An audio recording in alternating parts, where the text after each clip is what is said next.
pilots over the skies of Tehran will deal blows to the Ayatollah regime that they cannot even imagine. Iran और Israel के बीच तनाव अब जंग में तब्दील होता दिख रहा है। हालात बेहद गंभीर हो चुके हैं। ईरानी सेना ने ऐलान किया है कि ऑपरेशन टू प्रॉमिस अब अपने अगले चरण में प्रवेश कर चुका है और इसका मकसद जायूनी शासन की सैन्य और आतंक फैलाने की ताकत को व्यवस्थित ढंग से खत्म करना है। एक ईरानी न्यूज एजेंसी के मुताबिक तबरीज और इस्फहान में एयर डिफेंस सिस्टम को सक्रिय कर दिया गया है क्योंकि ये शहर संभावित इजरायली हमलों के निशाने पर हैं। इधर इराक ने अमेरिका से अपील की है कि वह इजरायली विमानों को अपने एयर स्पेस का इस्तेमाल करने से रोके।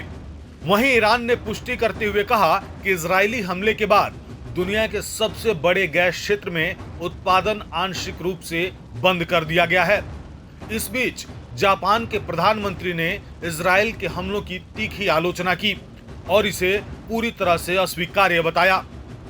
वहीं इजरायली प्रधानमंत्री बेंजामिन नेतन्याहू ने शनिवार रात को एक वीडियो संदेश में कहा कि तेहरान के आसपास में आप इजरायली वायुसेना के विमान देखेंगे। हम ईरानी शासन के हर सैन्य ठिकाने और संसाधन पर वार करेंगे। इसी के तहत इजरायल ने ऑपरेशन राइजिंग लैंड शुरू किया है। इसके अंतर्गत तेहरान, नतांज और इस्फहान जैसे शहरों में ईरान के परमाणु और सैन्य ढांचे पर हमले किए गए। Well, we've already done great things. We've taken out their senior military leadership. We've taken out their senior technologists who are leading the race to build atomic weapons that would threaten us, but not only us. We've done all that and many other things. But we are also aware of the fact that there's more to be done. So we're preparing. We paved the way to Tehran, and our pilots over the skies of Tehran will deal blows to the Ayatollah regime that they cannot even imagine. And I can tell you this, we have indications that senior leaders in Iran are already packing their bags. They sense what's coming. I'll tell you what would have come if we hadn't acted. We had information that this unscrupulous regime was planning to give the nuclear weapons that they would develop to their terrorist proxies. That's nuclear terrorism on steroids. That would threaten the entire world.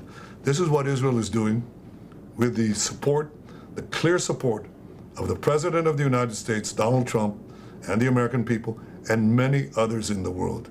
So with God's help, and with the goodwill and resolution of all free societies, we shall win.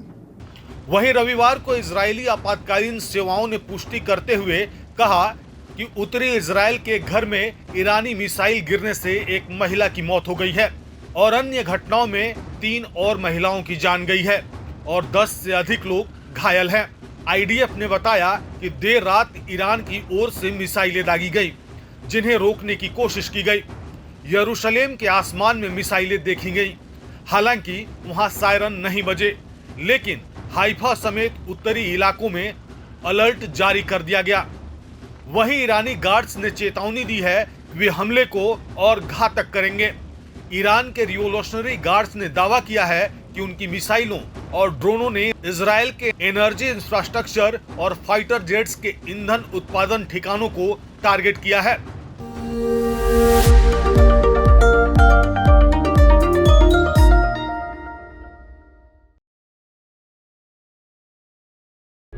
प्रभातखबर.com, विश्वास वही, रफ्तार नहीं।